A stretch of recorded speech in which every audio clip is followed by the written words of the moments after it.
las noticias más importantes del día. El gobierno evitó entrar en el debate sobre si considera que en Cuba hay una dictadura, manifestando que es conocida la posición del Ejecutivo sobre los derechos humanos, luego que la candidata presidencial del Partido Comunista, Yanel Jara, afirmara que el país caribeño tiene un sistema democrático distinto al chileno. La carta a la moneda del Frente Amplio, Gonzalo Vinter, al igual que la del PPD, Carolina Toá, indicaron que no hay democracia en dicha nación. La ex candidata presidencial del Frente Amplio, Beatriz Sánchez, renunció a su cargo de embajadora de Chile en México para eventualmente sumarse al comando del aspirante a la moneda Gonzalo Vinter. Cancillería detalló que la salida de la ex convencional será efectiva a partir del 25 de abril. Sánchez también es uno de los nombres que se sondean en el partido para una candidatura senatorial. El exalcalde de la Florida, Rodolfo Carter, sostuvo que todo indica que no van a haber primarias presidenciales en Chile Vamos, pero aseguró que esperará hasta mañana. Llegando a la sede de Renovación Nacional, el ex jefe comunal afirmó que si se cierra dicha posibilidad, tomará otro camino fuera de la coalición. La asesora del segundo piso, Bernardita Nazar, renunció a su cargo en medio de la polémica por la fallida compraventa de la casa del expresidente Salvador Allende. La abogada habría conocido la inhabilidad que tenía la exministra Maya Fernández y la senadora Isabel Allende para realizar dicho proceso. Su salida se sumó a la de Leonardo Moreno, encargado del equipo de seguimiento de compromisos del presidente Gabriel Boric. La Casa Blanca publicó el decreto que oficializa la subida del arancel a China y aclaró que el gravamen de 125% toma en cuenta otra tarifa del 20% impuesta previamente por Washington a Pekín por el tráfico de fentanilo. De esta manera, los nuevos aranceles que pesan sobre China alcanzan un 145%.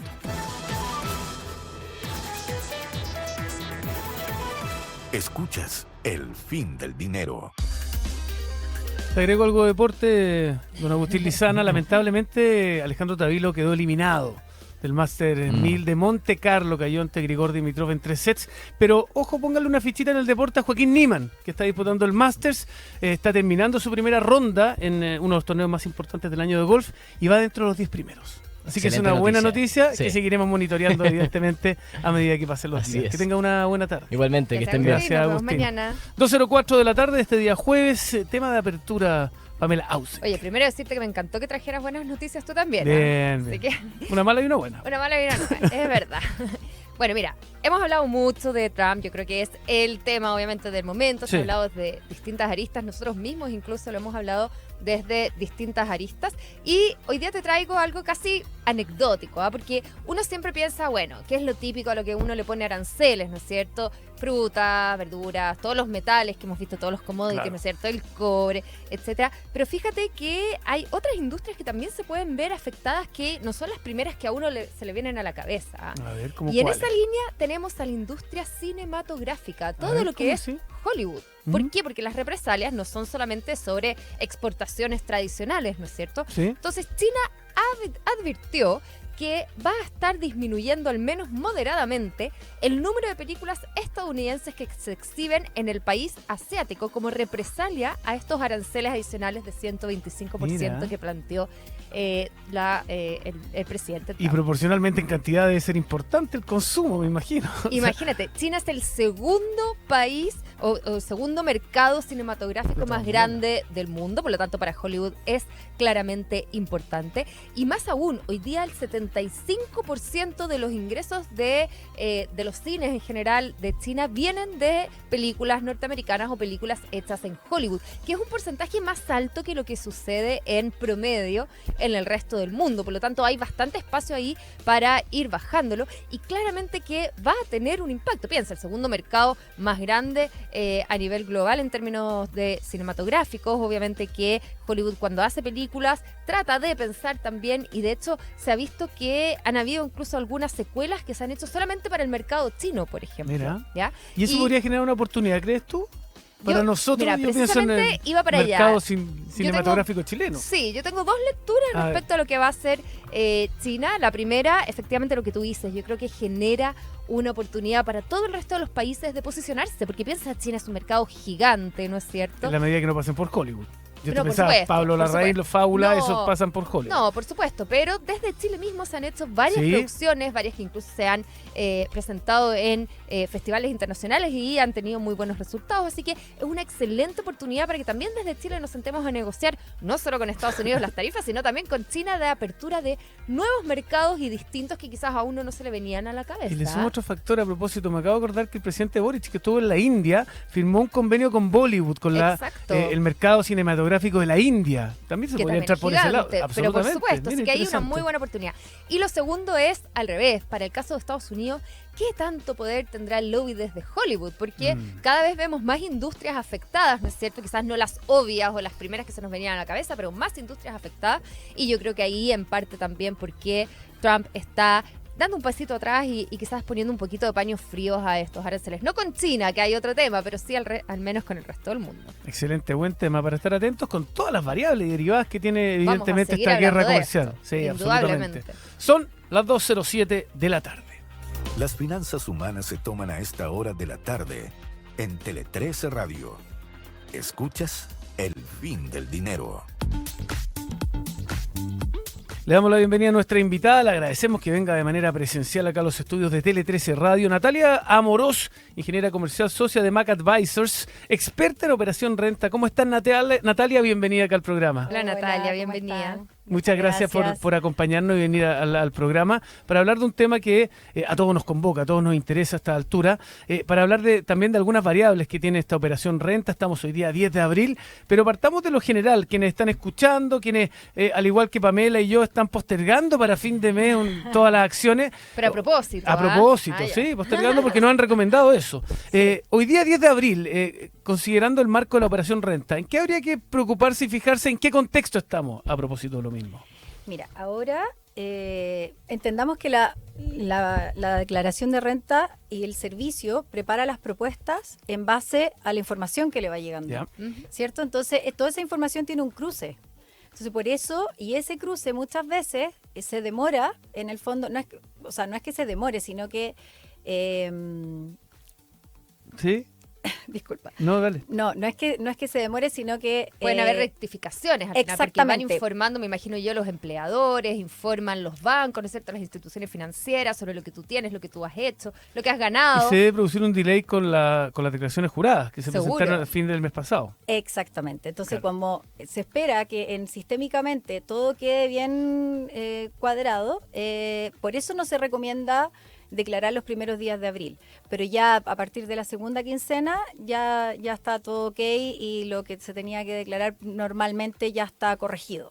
Natalia, teníamos una duda con Diego antes de partir el programa, porque sabemos que la fecha límite para enviar la declaración es el 30 de abril Sí. y el 15 de mayo el último día para realizar correcciones a las declaraciones. Pero nos quedaba la duda, ¿qué pasa si tú tienes que pagar impuestos? ¿Tienes que pagarla en el minuto en que haces la declaración? ¿Tienes un plazo? ¿Cómo funciona eso? Porque en general yo diría que las personas naturales quizás están más acostumbradas a recibir de vuelta devoluciones o a Claro. estar en cero, ¿no es cierto? Si no tienes más que un contrato de relación laboral. Entonces, ¿cuándo pagas tú los impuestos? en Venimos caso de saliendo querer de marzo y pagarlos? ahora nos van a decir que tenemos que pagar.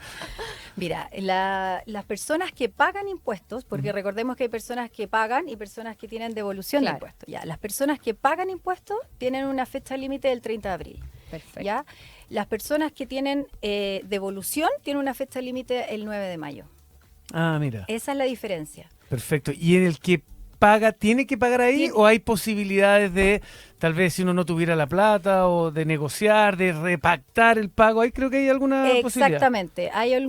Lo que pasa es que las personas que pagan tienen fecha límite el 30 de abril para hacer la declaración y ¿Ya? en esa declaración tienen la opción de pagar todo o pueden postergar ahí el pago, pero en el momento de hacer la declaración. Pues se puede postergar el pago, o sea, Sí, está se dentro puede. de las posibilidades. Si por ABC motivo no tienes, no cuentas, entiendo que se puede Se puede pactar. postergar. Todo es negociable. Sí, Sí, y eso es recordemos que cada persona tiene una situación en particular. Entonces, Sí. de manera general, la regla general es que sí puedes postergar el pago.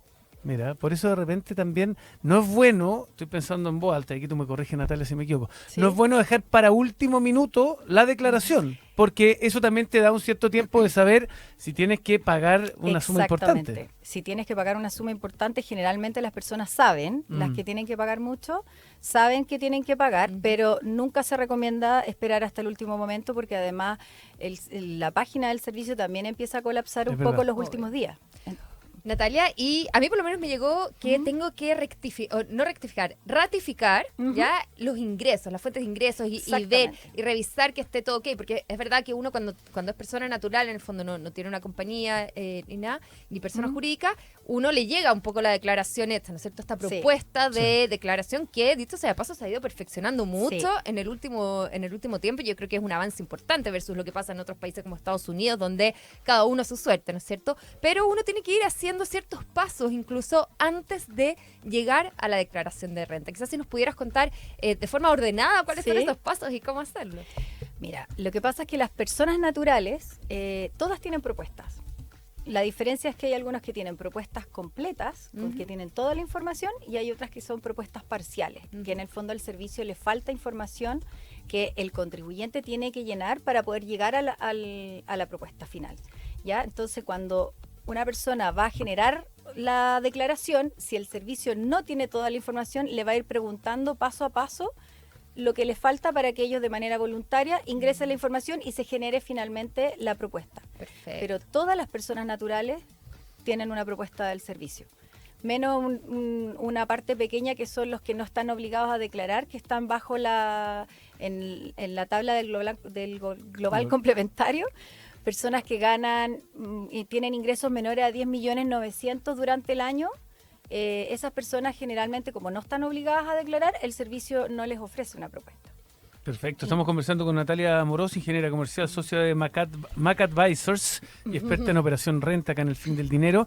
¿Qué pasa con los DFL2? Entiendo Sí. que hubo un cambio hace algún tiempo y hay situaciones distintas en base a que uno tenga más de uno o arriende más de algún DFL2. Sí, mira, el cambio que hubo es sobre los arriendos del DFL2. Ese es el cambio principalmente. En la norma antigua, el arrendamiento de propiedades que caían en esta categoría se consideraban como ingresos no renta. Ahora eso cambió y la norma dice que tú puedes tener 2 DFL2 exentos, que no estás obligado a declarar, y todos los siguientes DFL2 en adelante tienes que declarar los arriendos. Entonces, para eso el servicio habilitó un espacio en su web donde él te muestra todas las propiedades que tiene y tú tienes que ir ahí agregando si esa propiedad se arrienda, si no se arrienda y en qué categoría está, que también te lo entrega el servicio como información.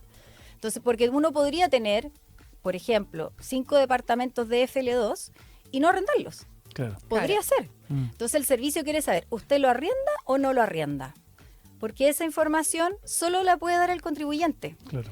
A no ser que tú tengas en arriendo esos departamentos con alguna empresa, que esa empresa está obligada a través de su declaración jurada a enviar la información al servicio. Pero si tú arriendas ese departamento y no lo haces a través de un corredor que está obligado a informarle al servicio, el servicio no tiene cómo saber si tú los tienes en arriendo o no. Entonces, tu deber como contribuyente ingresar esa información a la hora de declarar. Esto es aunque las propiedades hayan sido adquiridas incluso antes del 2010. O sea, aunque yo tenga una Sí. propiedad adquirida, no sé, en 1995, igualmente entra a tributar si es que yo tengo más de 3 propiedades en arriendo, aunque sean de FL2. Exactamente. O sea, tú tienes 2 de FL2, pero ojo con eso. Tú tienes exentos 2 de FL2, pero puede ser, por ejemplo, que tú vives en uno. Ah, Tú ok. vives en uno Ujú. y tienes 2 más, ahí solo uno queda exento de utilidades por el arriendo, en el fondo, por la información del ingreso por el arriendo. Y ese otro queda afecto y tienes que declararlo. Entonces, el servicio lo facilita donde pone este cuadro y dice, ya, aquí están todas las propiedades, usted infórmeme qué es lo que hace con cada una de estas propiedades. ¿Las arrienda o no las arrienda? Y si las arrienda, ¿en qué monto? Ah, mira, interesante. Y esto estamos hablando solamente para personas naturales. Solamente para personas naturales. Ya, en el caso de empresas no entrarían en esta No entra exención, en esta digamos, extensión. No, ahí siempre va a ser un ingreso, en el fondo. tributada, digamos. Mira, yo tenía otra duda, porque hemos visto, sobre todo durante el último año, ha habido cada vez más influencers, ¿no es cierto?, Sí. que están generando ingresos sustanciales, están generando ingresos importantes. No sé, por lo menos desde el mundo financiero se ha hablado mucho de los finfluencers también, ¿no es cierto? Sí. Estos influencers financieros. Entonces, ¿qué pasa con los influencers? ¿Quiénes tienen que declarar? ¿Quiénes no deben declarar su renta? ¿Cómo funciona todo este mundo que me imagino que también es nuevo? Entonces Sí. el Servicio de Impuestos Internos de alguna manera ha tenido que ir sacando, me imagino, normativa nueva incorporándolos en la normativa vigente precisamente para poder incorporar, también englobar a todos estos influencers. Es que es muy interesante lo que pasa con ellos porque el servicio no tiene cómo enterarse de los ingresos que ellos tienen a no ser que ellos declaren de manera voluntaria. En el fondo, el servicio los busca y por eso está tan en boga el tema, porque les puso el ojo para las fiscalizaciones, pero no es que haya una entidad, a diferencia de los otros ingresos, donde el servicio sepa el ingreso real del influencer. Solamente está su declaración voluntaria. Y se recomienda que todos lo hagan. Y ahí ellos entran en la categoría de persona natural, común y corriente, con ingreso. Entonces, los influencers que reciban menos de 10.900.000, esto es un valor aproximado, de 10.900.000 de ingresos durante el año, no están obligados a hacer la declaración de renta, pero como cualquier otra persona, Claro. en el fondo. ¿Ya? Entonces, en ese sentido, todos los influencers que tengan un ingreso superior a esos 10.900.000 durante un año, sí están obligados a declarar. Claro, prácticamente 1 millón mensual estamos hablando. Estamos conversando con Natalia Amorós, ingeniera comercial, socia de Mac Advisors. No he podido aceptarla No. la primera. Oye, pero me quedé pensando en el tema de los influencers, que es un tema relativamente nuevo. Recordemos que no hace mucho la CMF empezó a llamarlos claro. para que cumplieran con una serie de requisitos. Creo que como muchas cosas va a requerir una cierta cultura para que esto vaya avanzando en el sentido de que se entienda que deben dar el paso y poder declarar lo que ganan. Y esto pasa también, y lo voy a extrapolar a muchas empresas que funcionan a través Sí, de, claro. desde la época de pandemia y de antes, a través de Instagram, por ejemplo, y que en el fondo trabajan en negro y que socialmente y culturalmente muchos de nosotros terminamos comprando, ayudando a no sé quién que se quedó sin trabajo y funciona culturalmente de una manera bastante normal. Creo que ahí también debiera haber un cambio tal vez cultural de todos, de no comprar y que esto funcione para que paguen el impuesto que corresponde, tanto quienes declaran como quienes venden, ¿no? De todas maneras, además que hay beneficios por declarar. Tú como influencer, al declarar tus ingresos, primero que te haces mucho más profesional frente a una empresa si quieres vender que eres alguien que hace bien las cosas.